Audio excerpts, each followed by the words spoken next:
Okay, Assalamualaikum warahmatullahi wabarakatuh. Welcome back to our subject in course code OWP51TION4 in algorithm and programming.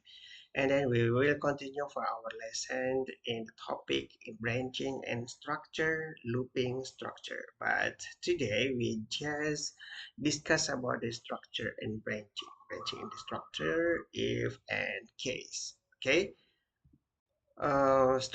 Structure in branching. Struktur percabangan itu memungkinkan untuk melakukan aksi jika syaratnya terpenuhi. Dalam hal ini terdapat kondisi yang dimana kondisi tersebut adalah bernilai boolean atau true atau false ya. True akan dicetak pernyataan atau kondisi benar. Jika false, maka selain dari kebalikan dari true, yaitu kondisi atau pernyataan yang akan dicetak berupa pernyataan yang salah. Yang harus diperhatikan dalam membuat struktur pemilihan adalah tiap syarat tidak boleh saling beririsan. Struktur percabangan itu terdiri dari dua yang akan kita bahas dalam topik hari ini adalah if dan case.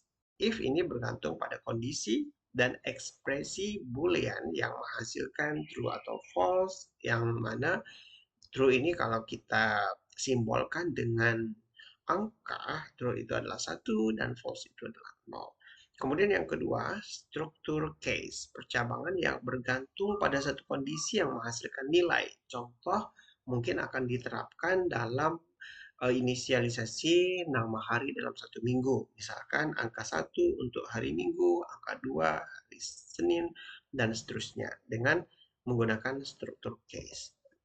Struktur if-then digunakan untuk menganalisis suatu kasus dalam bentuk umum, yaitu jika kondisi maka aksi.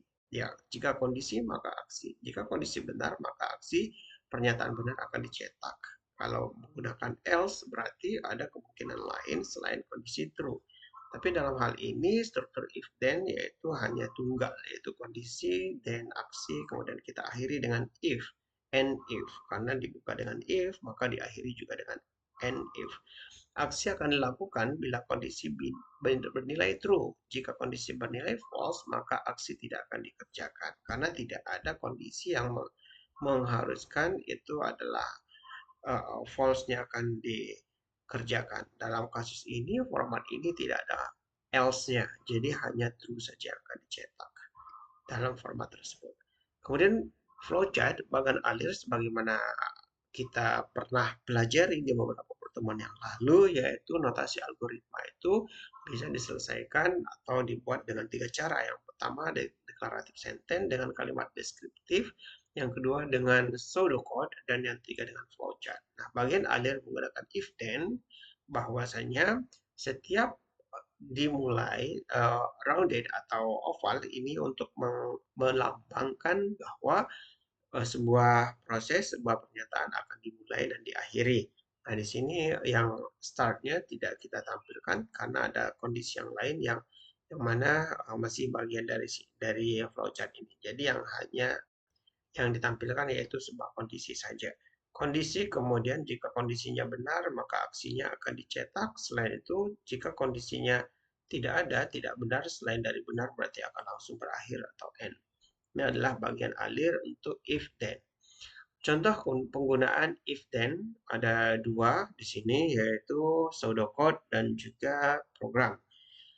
Dalam pseudocode, sebagaimana kita ketahui bahwa dalam mendeklarasikan atau menulis pseudocode yaitu diawali dengan program, judul, kemudian deklarasi, yang ketiga dengan algoritma. Dan ini potongan dari algoritmanya, yaitu jika nilai lebih besar dari 100, then nilai akan diinputkan nilai ditambah 1, kemudian end if.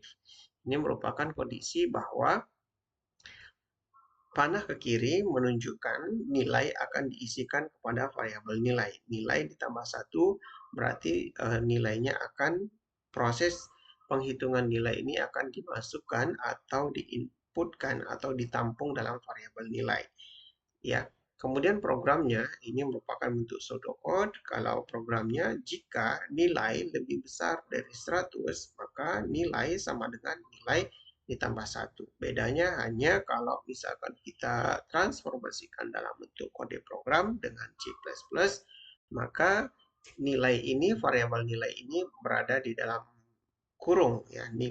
Kondisi nilai lebih dari 100 ini berada dalam kurung ya. Kemudian buka kurung kurawal, kemudian nilai sebagai variabel yang akan mengisi, yang akan menampung atau wadah tempat hasil proses nilai ditambah 1. Kemudian diakhiri dengan kurung kurawal tutup.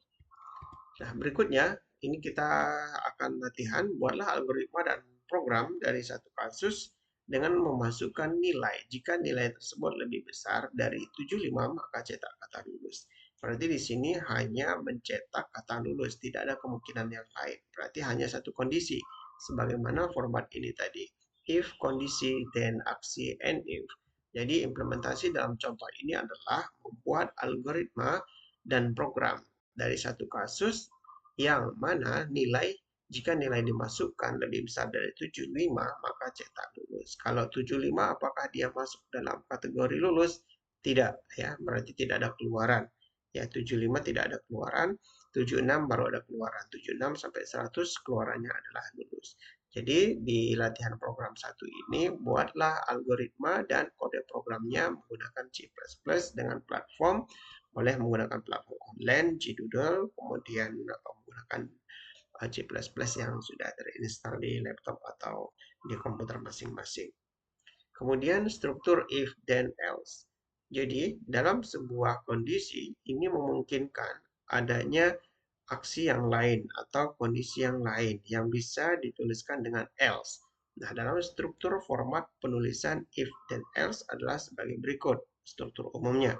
Jika kondisi, then aksi ini sebenarnya sama dengan yang if then tadi ya, cuman hanya bedanya di sini menambahkan else. Else-nya ada kemungkinan yang kedua. Jika tidak true, maka false ya. Atau kemungkinan yang lain yang memang didesain untuk syarat-syarat tertentu. Jadi jika kondisi kemudian aksinya akan dituliskan di sini.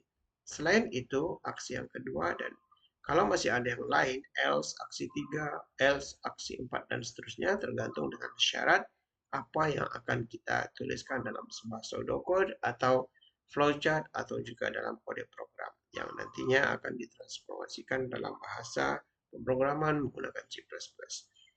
Nah, dalam kondisi ini akan bernilai true untuk aksi 1, bernilai true, kemudian yang aksi kedua bisa bernilai false.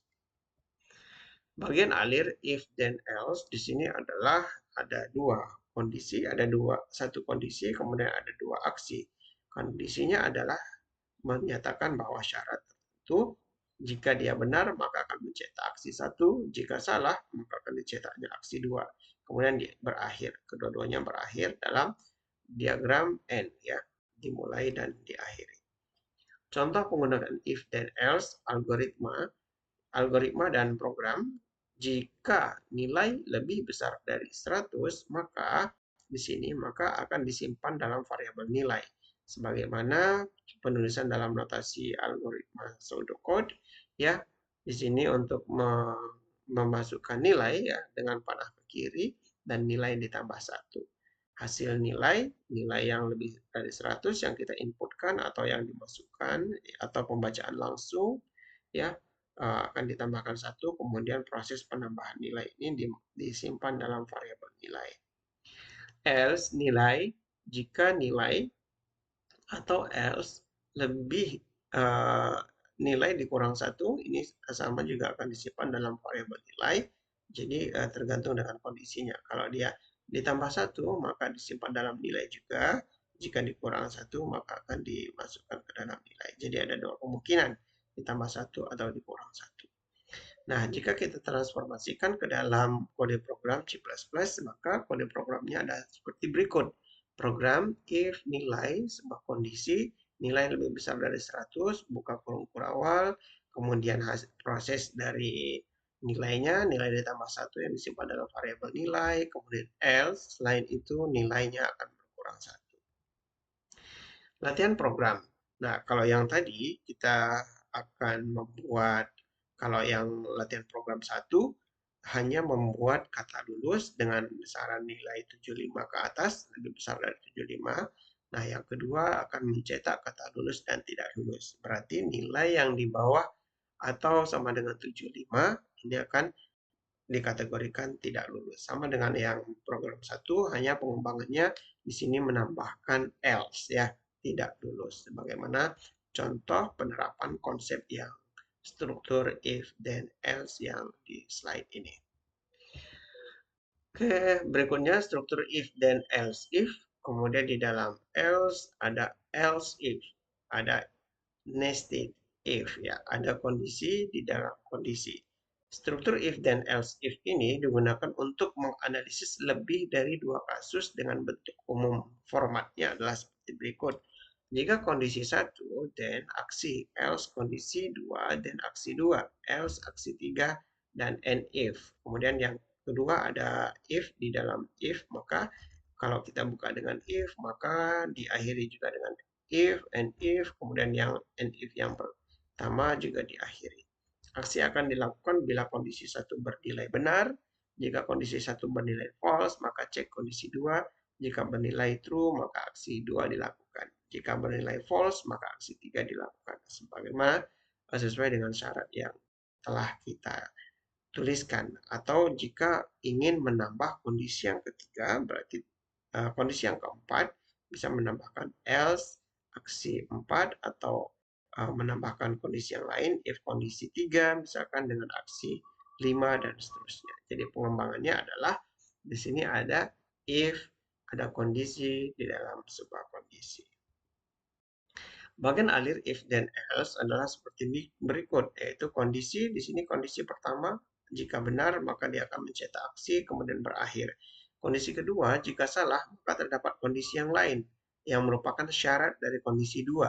Jika benar, sesuai dengan syarat pada kondisi 2, maka akan dicetak aksi 2. Jika salah, sesuai dengan syarat pada kondisi 2, maka akan dicetak aksi 3. Kemudian N untuk yang kondisi 2, dan berakhir N untuk kondisi yang awal ya. Berarti semuanya akan berakhir pada N yang terakhir. N yang ini untuk N if yang kedua, N yang terakhir adalah untuk N if yang pertama. Contoh penggunaan if dan else if, ini algoritma dan kode programnya untuk menentukan nilai positif dan negatif.